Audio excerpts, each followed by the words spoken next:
నమో నారాయణ. మన ఇంట్లల్లో శివపార్వతుల కుటుంబం సంబంధించిన ఫోటో ఖచ్చితంగా ఉండాలి అంటారు. మీ ఇంట్లలో లేకపోతే తెచ్చి పెట్టుకోండి పూజ గదిలో. దాంట్లో ఒక గొప్ప తత్వం ఉంది, అది చెప్తాను వినండి. శివుడి యొక్క వాహనం నంది అంటే ఎద్దు, అమ్మవారి వాహనము సింహము, వినాయకుడి వాహనము ఎలుక, సుబ్రహ్మణ్య వాహనము నెమలి. అయితే ఈ జంతువులకి ఒకదానికొకటి అస్సలు పడదు. ఎందుకంటే సింహానికి ఎద్దుకు పడుతుందా? సింహానికి ఫుల్ మీల్స్ ఎట్లనో ఈ యొక్క ఎద్దు అలాంటి రుచికరమైన భోజనం సింహానికి. కానీ ఇద్దరు కలిసి ఒకటే దగ్గర ఉంటున్నాయి కదా. శివుడి మెడలో పాము ఉంటుంది, పాముకి ఎలుకకు పడుతుందా?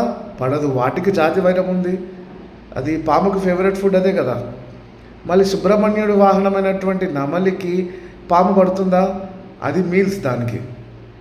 అయినా సరే అందరూ ఒకటే దగ్గర కలిసి ఇలా ఉంటున్నారు. ఇందులో ఒక గొప్ప తత్వం ఉంది. మన శత్రువులను కూడా మిత్రులుగా భావించాలి. మనం ఇలానే బ్రతకాలని ఒక మైండ్ సెట్తో బతుకుతే తృప్తిగా బతకలేం మనం.